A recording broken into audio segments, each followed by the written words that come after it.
है ट्रांसमिशन का, यानी कि अब जो ट्रांसमिशन होना है 5G में, वो बहुत सारे एरिया को मिला के एक साथ होना है, जिसमें आपका करीब करीब सारा ही सेक्टर कवर हो जाता है। जो भी हम लोग की लाइफ से जुड़े हुए सेक्टर हैं, वो सारे के सारे सेक्टर कवर हो जाते हैं। आप कोई गाड़ी ड्राइव कर रहे हो तो उस ड्राइव में 5G इनेबिलिटी होगी, यानी कि वो नेटवर्क से कनेक्टेड होगा। जीपीएस के थ्रू जो है उसको ट्रैक किया जाए। आप अगर कोई स्मार्ट वॉच पहने हुए तो आप ट्रैक होंगे, आपके पास स्मार्ट मोबाइल है ही। उसके अलावा आपके घर का होम ऑटोमेशन जितना है, वो आप चाहें तो खुद से जो है कहीं से भी आप उसको ट्रैक कर सकते हैं। यानी घर, गाड़ी, आपका हेल्थ सिस्टम, इवन कि आपका जो एग्रीकल्चरल एरिया है जहाँ पे आपने खेती स्टार्ट की है, उस खेती में उस वक्त क्या बदलाव हो रहे हैं। तो अभी हम लोग को जैसे अगर खेती को मैनेज करना होता है तो गांव जा करके देखना होता है कि खेत में किस चीज की जरूरत है, पानी की जरूरत है, खाद की जरूरत है।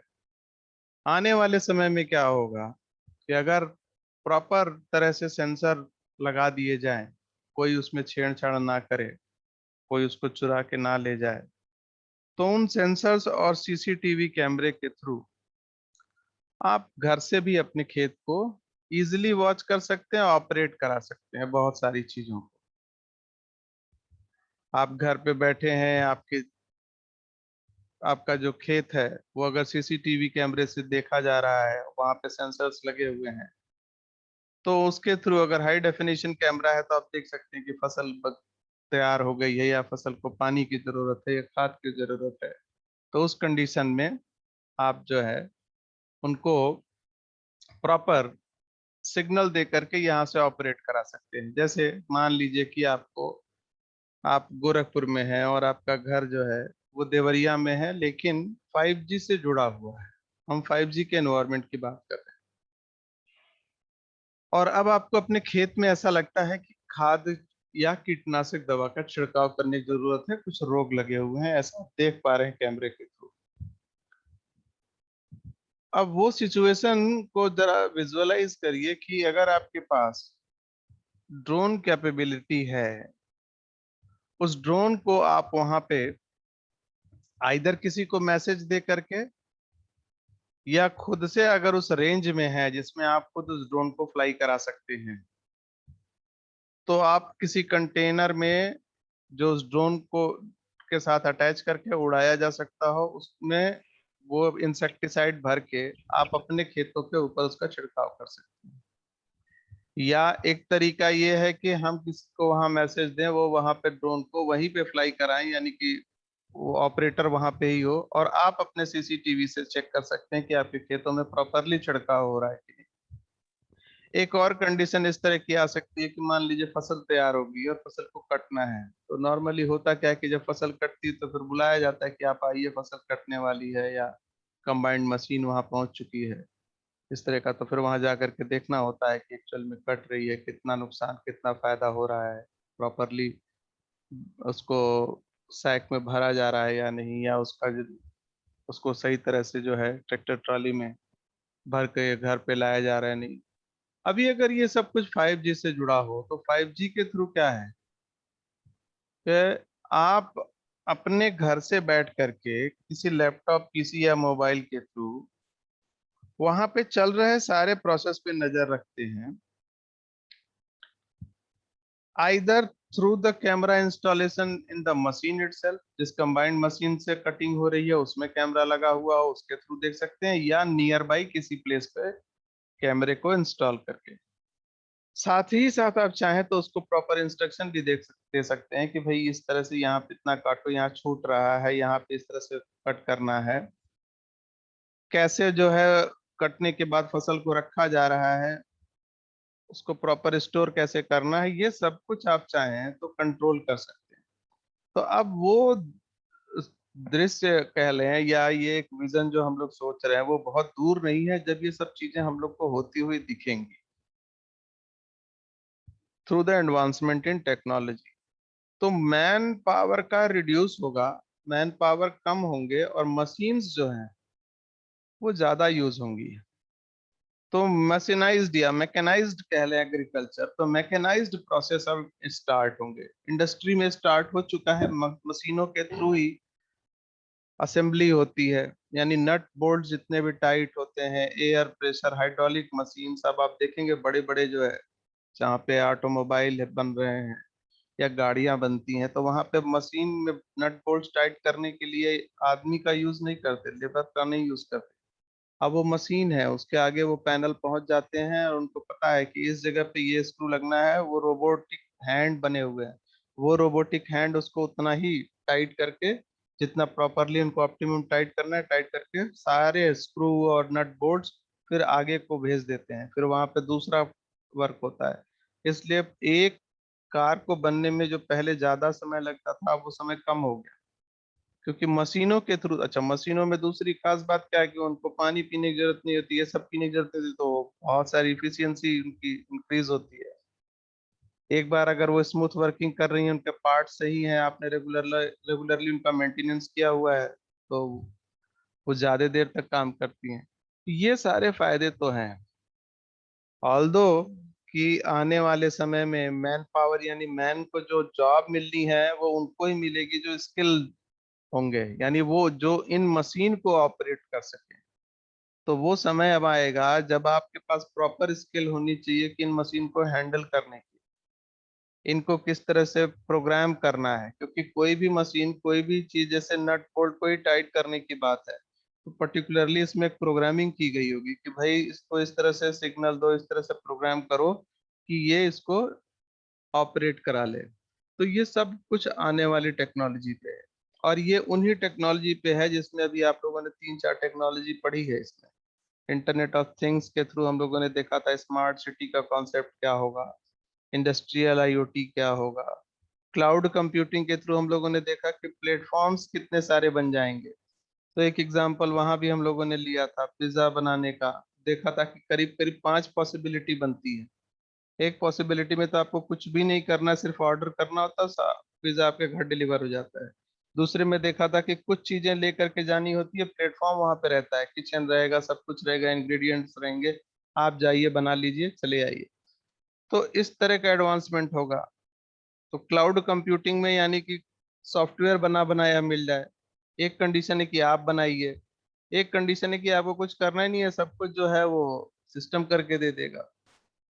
तो ये सब कुछ जो है वो बदलाव संभव है, और धीरे धीरे इसमें प्रोग्रेस हो ही रही है। हेल्थ सेक्टर में हम लोग देख रहे हैं कि हेल्थ सेक्टर में काफी कुछ एडवांसमेंट हो गया है। अब ज्यादातर आप लोग देखें तो जो वॉच बिक रही है उसमें कोशिश ये रहती है लोगों की स्मार्ट वॉच खरीदी जाए। तो ज्यादातर लोगों को अब आप स्मार्ट वॉच पहनते हुए देखेंगे, क्योंकि वो घड़ी का काम भी कर रही है और उनके हेल्थ की मॉनिटरिंग भी कर रही है। वो वॉच जो है उनके मोबाइल से भी जुड़ी हुई है, तो उनको डेटा दिखता रहता है कि इस दिन में हमने इतनी एनर्जी लॉस की, इतनी एनर्जी गेन की, इतनी कैलोरी गेन की, इतना चले, इतनी मेरी हार्ट बीट रही है, सारा कुछ तो वो अपने से काफी चीजें मॉनिटर कर लेते हैं। कुछ चीजें जिनको जिनकी जरूरत उनके डॉक्टर को है, वो उनके डॉक्टर को पहुंच जाती है, वो उसके थ्रू मैसेज कर देते हैं, या डायरेक्टली उस वॉच से जा सकती है। तो हमारे पूरी लाइफ में अब इन सब मशीनों का यूज बहुत ज्यादा हो गया। और ये सब हो क्यों रहा है? क्योंकि टेक्नोलॉजी एडवांस होगी। तो अभी तो ये कह लें कि ये सब कुछ 4G के थ्रू हो रहा है। जब 5G आएगा तो ये जितनी भी हम लोग चीजें सोच रहे हैं ये बहुत तेजी से आएंगी हम लोग के सामने। तो ये सब कुछ अवेलेबिलिटी होगी इन टेक्नोलॉजीज को यूज करके। इसीलिए इनको कहा गया इमर्जिंग टेक्नोलॉजी, यानी ये वो टेक्नोलॉजी है जो 2020 या उसके आसपास इमर्ज हुई है, धीरे धीरे आ रही है, और इन पे डिपेंड होकर के आगे जो बदलाव होने वाले हैं। The focus has so far been supporting voice data and better spectral efficiency. अभी तक अगर बात करें ना, तो जब भी हम लोग टेक्नोलॉजी की बात करते थे, खास करके कम्युनिकेशन की बात करते थे, तो ये पाते थे कि पहले तो 1G से 2G या 2.5G तक में इस बात पे ध्यान दिया गया कि वॉइस क्वालिटी क्या है, क्या आवाज सही तरह से सुनाई दे रही है, या आवाज हमको सुनाई नहीं दे रही है, एक आदमी बोल रहा है तो दूसरा नहीं सुन पा रहा है, दूसरा उधर से बोल रहा है तो इधर नहीं सुनाई दे रहा है। ये सब दिक्कतें थी, यानी कि कम्युनिकेशन ही नहीं हो पाता था प्रॉपर। तो 2G तक तो इस बात पे ही जोर दिया जाता रहा कि भाई बात क्लियरली हो सके, कट कट के ना हो, या कॉल ड्रॉप ना हो। कई बार जो है हमको कॉल मिलानी पड़ती थी, कनेक्टिविटी होती थी, बात शुरू होती थी, फिर कट जाता था। तो ये सब दिक्कत आई। 3G में इस बात पे फोकस किया गया कि डेटा ट्रांसफर, कि डेटा हम कितना ट्रांसफर कर पाते हैं, कितना डेटा का ट्रांसमिशन हो रहा है, क्या ट्रांसमिशन हो भी पा रहा है या नहीं हो पा रहा है, या बहुत समय लग रहा है। तो ये जो समय लगने वाली बात थी, उसको 4G में आकर के ज्यादा फोकस किया गया। बेटर स्पेक्ट्रल इफिशियंसी की बात उसमें की गई। तो बेटर स्पेक्ट्रल इफिशियंसी का मतलब ये हो गया कि हम डेटा ट्रांसमिट भी कर रहे हैं और ट्रांसमिशन जो है वो बहुत तेजी से हो रहा है, और कंप्लीट ट्रांसमिशन हो रहा है। ऐसा नहीं है कि कोई डेटा पैकेट लॉस्ट हो गया। तो ये सब कुछ स्पेक्ट्रल एफिशिएंसी के एनहांस होने की वजह से होगा। और ये हुआ कैसे, जब हम लोगों ने 4G में यूज किया LTE। तो LTE मतलब होता है लोकल टेलीकम्युनिकेशन एक्सेस की जो सुविधा है वो बढ़ जाए आपके। तो ये स्पेक्ट्रम को इसने काफी कुछ एनहांस किया LTE ने। 5G में क्या होगा? तो जो 5G का अगर यह प्रोग्रेस देखें हम लोग 1990 से 2010 तक का, तो ये टेक्नोलॉजी वाइज जो है एनहांसमेंट दिखती है। 2G को अगर 1990 में सपोज करें, तो 3G का इवोल्यूशन 2001 में होता है। 2001 तक GSM और CDMA की टेक्नोलॉजी यूज होती थी। 3G के आने के बाद WCDM में स्टार्ट हो गया। GPRS के यानी कि पैकेट डेटा ट्रांसमिशन शुरू हो गए।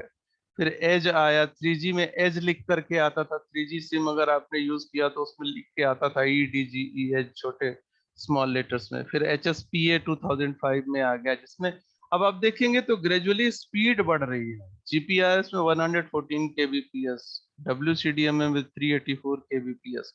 यानी डेटा तो ट्रांसमिट तब भी हो रहा था, GPRS में भी हो रहा था, GSM में भी हो रहा था, लेकिन स्पीड कम थी। तो स्पीड कम होने से होता क्या था, अगर नेटवर्क का लॉस हो गया कहीं, तो हमको फिर से डेटा सेंड करना पड़ता था।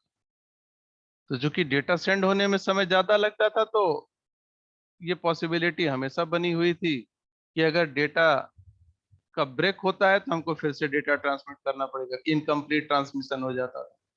और अगर तेजी से डेटा ट्रांसमिट हो रहा है तो जल्दी डेटा कंप्लीटली ट्रांसफर भी हो जाता था और सक्सेसफुल भी है। ये सारी कुछ चीजें 4G तक आते आते काफी कुछ सॉल्व हो गई।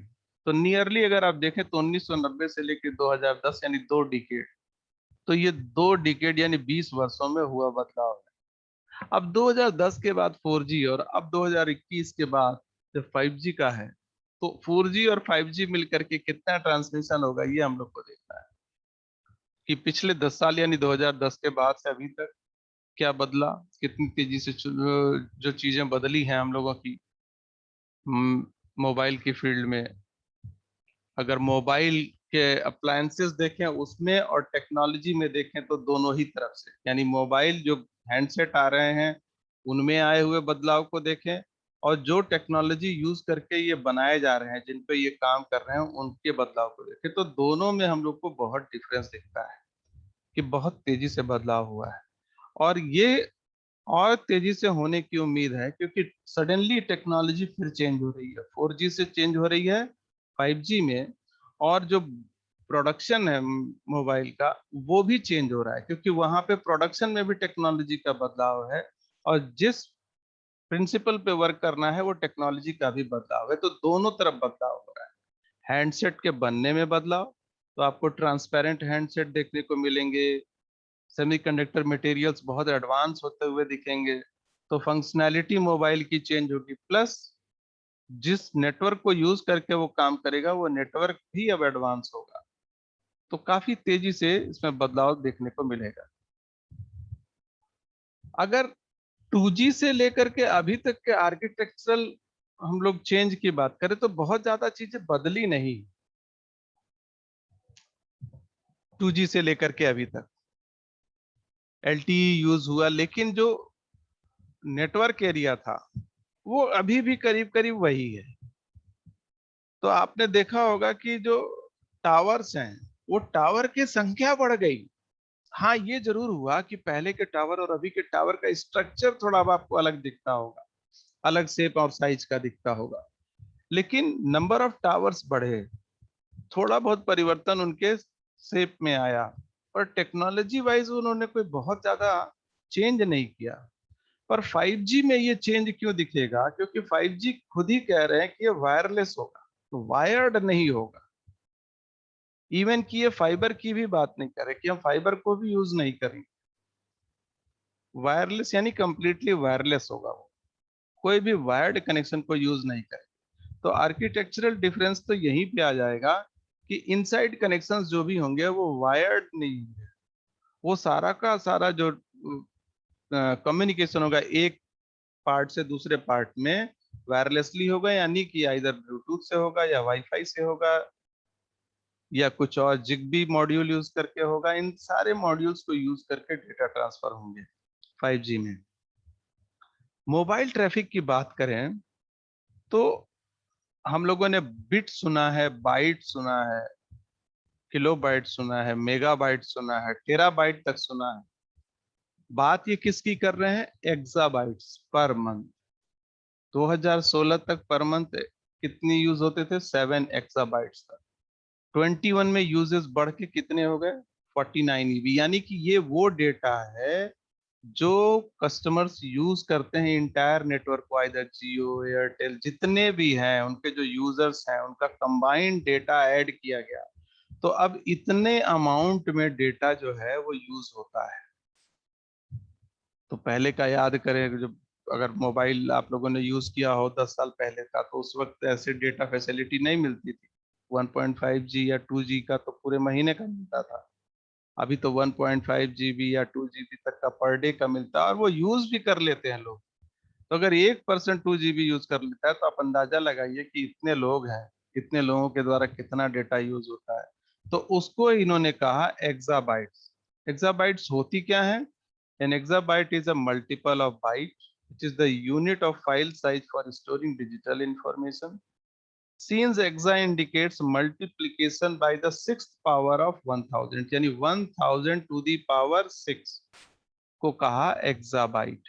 An exabyte is equal to 1 quintillion bytes or 1000 petabytes के इक्वल होती है ये, यानी 1000 पेटाबाइट्स या 10 lakhs terabyte. 10 lakhs terabyte is equal to 1 exabyte. और अभी जो खपत हो रही है 2021 में जो चेक किया गया वो 49 EB के करीब है। इतना डेटा कंजम्पशन जो है वो 4G के थ्रू हो रहा है, 5G में तो अभी गए भी नहीं है। जिसमें हम इस बात को कह रहे हैं कि 5G में तो बहुत ज्यादा डेटा ट्रांसफर होने की बात है, क्योंकि वहाँ स्पीड ज्यादा होगी। तो जब स्पीड ज्यादा होगी तो डेफिनेटली आप हर जगह चाहेंगे कि आपको लाइव स्ट्रीमिंग देखने को मिले। तो अभी हम लोग जैसे जूम पे देख रहे हैं या कैसे देख रहे हैं, अभी जब कोविड का टाइम था कि बहुत सारे लोग जा नहीं सकते थे इधर उधर, तो अगर कहीं शादी ब्याह का भी हुआ, मैरिज सेरेमनी हुई, तो दूर दूर से जो लोग थे वो लोग इधर वीडियोस लाइव देखना चाह रहे थे। तो किसी न किसी प्लेटफॉर्म को यूज करके इधर जूम या कोई यू अपने व्हाट्सएप के थ्रू उन्होंने वीडियोस उसके देखे। प्रॉब्लम वहां पे ये आ रही थी कनेक्टिविटी की, अगर दूर दराज गांव का इलाका है तो वहां पे वो स्ट्रीमिंग पॉसिबल नहीं हो रही थी। शहरों में तो फिर भी हो जा रही थी। फिर आ रही थी कि नंबर ऑफ कनेक्ट, कितने लोगों को आप जोड़ पाएंगे। अब मान लीजिए 400-500 लोग आपके हैं जानने वाले, लेकिन अब आ तो सारे सकते नहीं थे। 20 ही 25 को अलाउ किया गया था या 50 को अलाउ किया गया, लेकिन और बाकी लोग भी देखना चाह रहे हैं, या आप चाह रहे हैं कि हम जितने ऐसे लोगों को दिखा सकें जो आकर के शामिल होते हैं, उनको आप चाह रहे हैं कि ऐसा प्रोविजन हो कि दिखा सकें और साइमल्टेनियसली सबको दिखा सकें। तो 4G की कैपेबिलिटी वहां पे उतनी नहीं दिखी। हालांकि 5G के आने से ये पॉसिबिलिटी बढ़ जाएगी, क्योंकि मिनिमम स्पीड 1 GB होगी। तो वहां पे जो सिर्फ एक बात ध्यान देने की होगी कि आपकी डेटा कैपेसिटी कितनी है, कंपनीज आपको कितनी डेटा की लिमिट दे रही है कि पर डे आप यूज करेंगे।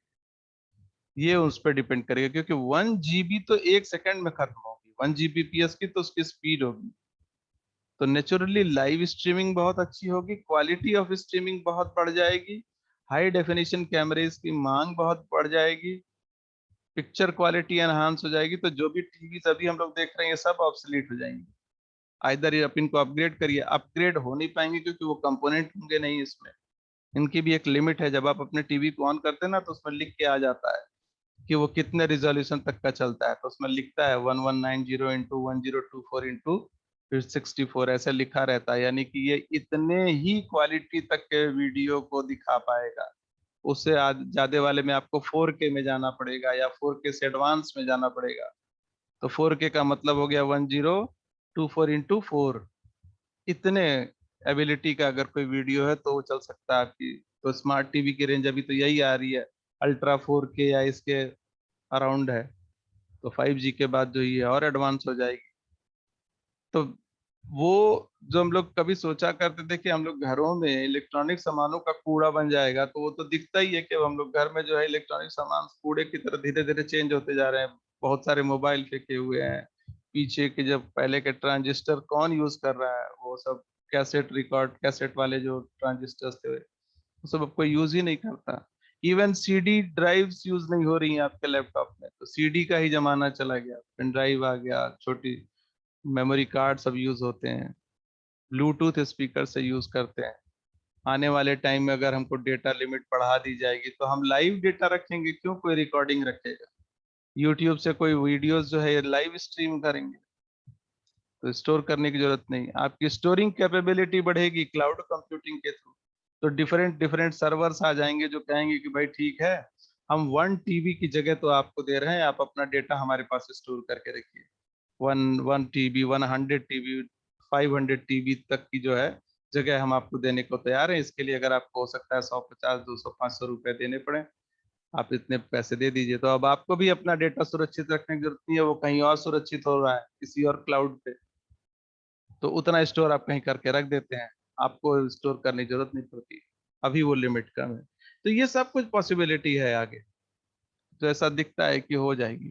तो ये लिमिट बताई कि एक्साबाइट में अभी ट्रांसफर हो रहा है या यूज हो रहा है। आउटलाइन की बात करें तो 5G का रियलाइजेशन जो होगा वो 3 लेयर्स में होता है। कल हम लोगों ने कुछ बात की थी लेयर्स की, 7 लेयर्स में बात कर रहे थे हम लोग। उसमें देखा था हम लोगों ने कि नेटवर्क लेयर को डिवाइड किया गया है। तो बेसिकली देखें तो 3 ही लेयर है जिसमें 5G का रियलाइजेशन होगा। एक तो सर्विस लेयर है जिसमें सर्विस प्रोवाइड होगी, सर्विस दी जाएगी। नेटवर्क फंक्शन लेयर है जो मिड लेयर की तरह है, बीच के लेयर की तरह है, जो काम करेगा किसके बीच में, वो डिवाइसेस जो डेटा देंगी और एप्लीकेशन जहां पे उस डेटा का यूज होना है, उसके बीच की जो लेयर है वो नेटवर्क फंक्शन लेयर है। और ये नेटवर्क फंक्शन लेयर बहुत इंपॉर्टेंट रोल प्ले करेगी, क्योंकि यही वो लेयर है जहां पे अभी 4G में आके बॉटल नेक, यानी कि बिल्कुल जैसे कहा जाए कि अब हम लोग बिल्कुल सेचुरेशन के दौर में आ गए कि अब हमारे जो सिस्टम है, जो एंटीना सिस्टम कह लीजिए या टावर सिस्टम जो है, वो अब अपनी मैक्सिमम लिमिट पे आ गए हैं कि उससे ज्यादा का वो दे नहीं पा रहे, क्योंकि नंबर ऑफ कनेक्शंस बढ़ते जा रहे हैं, लोगों की डेटा खपत बढ़ती जा रही है। तो इनके ऊपर जो लोड है वो इस स्थिति में आ गए कि अब ये इससे ज्यादा को दे नहीं पा रहे। तो जो नेटवर्क फंक्शन लेयर है इसमें बहुत एडवांसमेंट होने के चांसेस है। तो उम्मीद है कि ये जो है 5G के समय ये काफी एडवांस हो जाएगा। इंफ्रास्ट्रक्चर की जब बात कर रहे हैं तो डेफिनेटली 5G डिवाइसेस लानी होंगी। 5G डिवाइसेस यानी कि वो कम्युनिकेशन डिवाइसेस जो 5G डेटा को उस स्पीड में दे सकें, उस तरह के हमारे पास डिवाइसेस होने चाहिए, उस तरह के कैमरा, उस तरह के मोबाइल, उस तरह का जो है कम्युनिकेशन का टोटल जो स्ट्रक्चर है वो होना चाहिए। तो ये 3 लेयर्स हैं और तीनों में ही बदलाव जरूरी है। सर्विस लेयर की बात करें तो अगर आपका मान लीजिए कि कोई एप्लीकेशन परफॉर्म कराना है, लेकिन वहां पे अब आपने आउटडेटेड कंपोनेंट लगा दिया जो 3G पे काम करता हो, और आपके पास डेटा जो आ रहा है वो 5G का आ रहा है, तो ये काम ही नहीं करेगा, क्योंकि वो डिवाइसेस उस लायक बनी नहीं कि 5G को रिसीव कर सके। तो तीनों ही लेयर में चेंज होंगे, इंफ्रास्ट्रक्चर लेयर में भी होगा, नेटवर्क फंक्शन लेयर में भी होगा और सर्विस लेयर में भी होगा, ऑपरेटर्स में होगा, एंटरप्राइजेस में होंगे, यानी डिफरेंट जो एंटरप्राइजेज हैं, गवर्नमेंट ऑर्गेनाइजेशंस की जो वर्किंग है वो भी चेंज होगी। तो पहले आपको याद होगा बीएसएनएल में जो था वो टी10 ई10 तरह के एक्सचेंज चला करते थे, टेलीफोन एक्सचेंज होते थे। तो अगर बेसिक फोन किसी के यहाँ लगा हो तो उनको याद होगा कि खराब हो जाता था, तो वो आते थे बनाने के लिए, बीएसएनएल के कर्मचारी आते थे, वो जाते थे, एक पैनल खोलते थे, वहां पे बहुत सारे तार लटके हुए रहते थे, उसमें से निकाल निकाल के वो चेक करते थे, फिर वहां पे वो पोल पे चढ़ के जाते थे, वहां से वो आपके घर को कनेक्ट करते थे कि आपके यहाँ आवाज आ रही है कि नहीं आ रही है। ये तो था ई10 एक्सचेंज। अब वो अगर 5G में आएगा तो काम ही नहीं करेगा, क्योंकि 5G तो क्या कर रहा है कि वो वायरलेस है, वायर्ड है ही नहीं, वायर का कोई मतलब ही नहीं रहेगा उसमें। चैलेंजिंग यूज केसेस की कहे तो स्मार्ट ग्रिड, यानी कि अब पॉसिबिलिटी क्या है कि आपके घर में जो कंजम्पशन है लाइट का, उन कंजम्पशन के आधार पे आपको बिजली की सप्लाई की जाए ग्रिड से। तो सडनली जैसे मान लीजिए कि आपके यहाँ मैरिज सेरेमनी है, तो सडनली आपके यहाँ 200 300 400 500 लोग इकट्ठे हो जाएंगे, या घर में कम से कम 100 लोग तो रहेंगे, 50 लोग रहेंगे, तो कंजम्पशन बढ़ जाएगा। अब आपने जो कनेक्शन लिया हुआ है वो 2 किलोवाट का है, 3 किलोवाट 4 किलोवाट का कनेक्शन है, लेकिन सडनली आपके यहाँ इंक्रीज हो गई ज्यादा लोगों की, तो एनर्जी कंजम्पशन बढ़ गया, आपने नंबर ऑफ एसीज बढ़ा दिए, या और चीजें बढ़ा दी। अब अगर स्मार्ट ग्रिड हो तो वो क्या करेगी, आपके पावर एनहांसमेंट को बढ़ा देगी, तो जो फ्रीक्वेंसी आपके घर में आ रही है 50 हर्ट्ज की जो पावर सप्लाई है, उसका पावर लेवल वही बना रहेगा।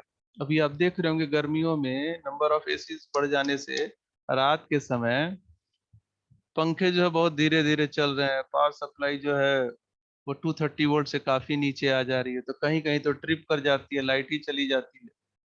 अब ये स्मार्ट ग्रिड जैसा कॉन्सेप्ट नहीं हुआ। स्मार्ट ग्रिड का काम क्या हुआ कि वो ये चेक करे कि कंजम्पशन कब ज्यादा हो रहा है, और उसके अकॉर्डिंग से उसकी सप्लाई करे, यानी क्वालिटी में कहीं भी डिग्रेड ना हो।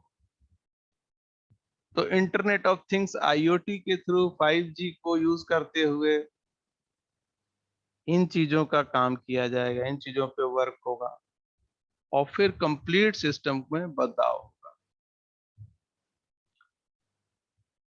5G का अगर एम की बात करें कि कहाँ हमको दिखता है कि 5G में बदलाव हो सकता है, तो अब आप देखेंगे तो कोई भी जोन नहीं है जहाँ पे आपको बदलाव ना दिखे। फैक्ट्री ऑटोमेशन, यानी फैक्ट्री में काम कर रही मशीन, स्मार्ट ग्रिड यानी कि बिजली की जो सप्लाई होती है ग्रिड से लेकर के आपके घर तक, वो स्मार्ट ग्रिड में पावर सप्लाई।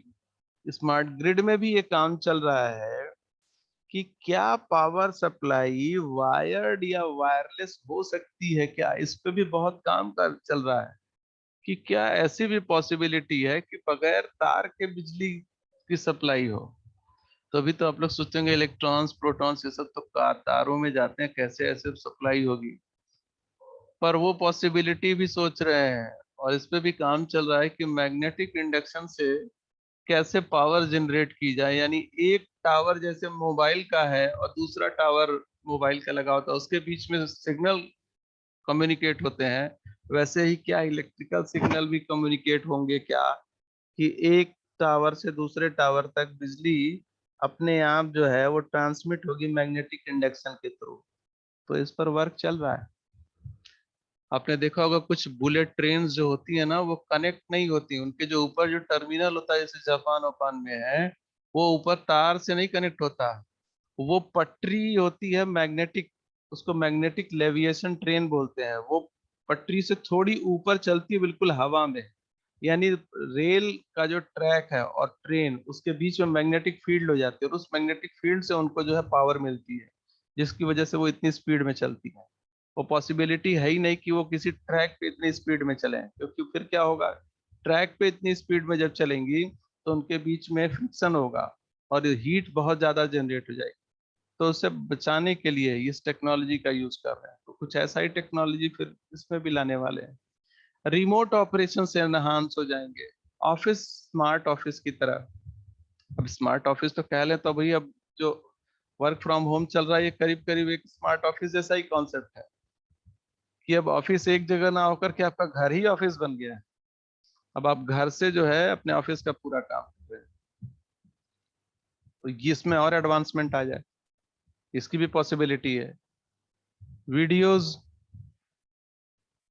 तो वीडियोस का जो है कॉन्सेप्ट इंक्रीज होगा, इनकी क्वालिटी इंक्रीज होगी। जो जिप अनजिप फाइल करके हम लोग सेंड करते हैं वो चेंजेस होंगे। स्मार्ट लॉजिस्टिक्स, यानी कि जो सामान के ले आने ले जाने की सुविधा है, जिसको लॉजिस्टिक्स में हम लोग कहते हैं, तो स्मार्ट लॉजिस्टिक तो कह ले तो अभी भी स्टार्ट हो गया है कि आप कोई भी सामान बुक करते हैं तो आपको उसकी इंफॉर्मेशन मिलती रहती है कि आपका पर्टिकुलर जो ये कंसाइनमेंट है या ये जो चीज़ आप मंगा रहे हैं वो इस वक्त कहाँ पे है।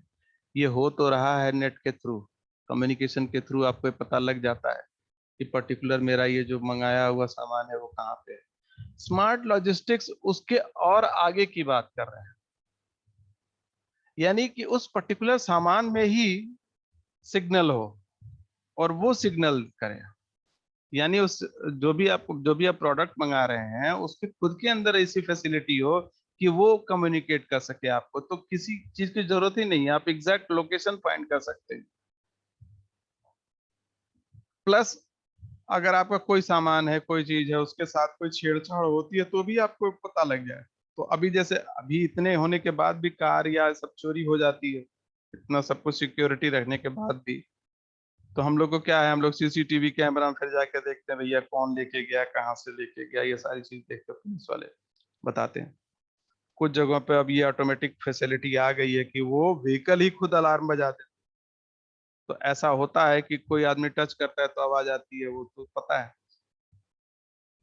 बहुत सारी कार अब ऐसी आ गई जिसमें आपको चाबी लगाने की भी जरूरत नहीं है, की को आपने इन साइड रख दिया कार में तो कार स्टार्ट हो जाती है, स्विच को पुश करके, जैसे पुश बटन स्विचेस आ गए कार में। उन सब कंडीशन में ये जो थ्रेट है, चोरी होने का थ्रेट है, ये और इम्प्रूव कर दिया जाए, इसको और एडवांस बना दिया जाए। जैसे कार में पुश बटन है, अब पुश बटन आपके अलावा कोई करे तो वो तभी होगा जब आपके मोबाइल पे ओटीपी है या आपको तुरंत दिख जाए कि कोई और कर रहा है। पासवर्ड सिस्टम कुछ इस तरह का, यानी कि आपने कुछ ही लोगों को वो ऑथराइज करके रखा हुआ है, इंजन स्टार्ट ही नहीं हो, व्हील्स लॉक हो जाएं, ये सब कुछ जो है पॉसिबिलिटी है टेक्नोलॉजी के थ्रू चेंज होने की। कनेक्टेड सिटी होम, तो ये तो दिख ही रहा है कि घर से लेकर के शहर और शहर से लेके ऑफिस, अब सब कुछ ये कनेक्टेड दिखता है। कम्युनिकेशन के थ्रू हम लोग को अब ये कनेक्टेड दिखता है, किस तरह से ये पॉसिबिलिटी हो गई कि घर और पूरे शहर में कहाँ पे क्या हो रहा है इसका अंदाजा हम लोग अभी काफी कुछ तो लगा लेते हैं कि जीपीएस के थ्रू चेक कर लेते हैं कि कहाँ पे इस वक्त ट्रैफिक ज्यादा है, कहाँ पे बारिश हो रही है, कहाँ पे नहीं हो रही है, कौन से रेस्टोरेंट, कौन सी चीजें अभी खुली हैं या बंद है। इसमें और एडवांसमेंट होगी, अभी तो ये 4G के थ्रू है भाई, 5G के थ्रू तो कितना कुछ और एडवांस हो जाएगा। तो इतनी सारी चीजें जो हैं आप देखेंगे तो 5G का जो एम है वो इन सबको और एनहांस करने का और बढ़िया करने का और अच्छा करने का है। तो मैसिव मशीन टाइप कम्युनिकेशन होगा, ultra reliable low latency. Low latency का मतलब होता है कि कम से कम समय कम्युनिकेशन में जो बीच का समय गुजरता है, जैसे आप कोई डेटा सेंड करना चाह रहे हैं तो डेटा सेंड होने में जो स्टार्ट होने का टाइम लग रहा है वो, डेटा सेंड होने में जो टाइम लग रहा है वो, और डेटा सेंड होने के बाद जो आपको मैसेज मिल रहा है कि हाँ प्रॉपरली डेटा सेंड हो गया, वो टाइम, तो इनके बीच में जो टाइम लग रहा है, बीच बीच में जो व्यवधान वाला टाइम, या कह लें कि जो आप जितनी देर इंतजार करते हैं उस समय को ये कम करने का प्रयास करेगी। और अल्ट्रा रिलायबल सिस्टम बनाने का प्रयास, यानी कि कोई भी पैकेट ऑफ डेटा उसमें लॉस ना हो, जो भेजा गया वो एज इट इज बिल्कुल उसी रूप में मौजूद हो। एनहांस मोबाइल ब्रॉडबैंड की सेवाएं चाह रहे तो EMBB, URLLC और NMTS, यानी मशीन टू मशीन कम्युनिकेशन पे ध्यान है, ultra reliable low latency communication पे ध्यान है, और एनहांस मोबाइल ब्रॉडबैंड पे। ये तो ये तीन ऐसे एरिया होंगे जिनके थ्रू ये सारी की सारी चीजें जो है वो कवर हो जाएंगी। तो आज इतनी बात करनी थी, इसके आगे जो है हम लोग बात करेंगे मंडे को। कल तो मेरा लेक्चर भी नहीं है, सैटरडे है कल। अब मंडे को इस पे बात करेंगे।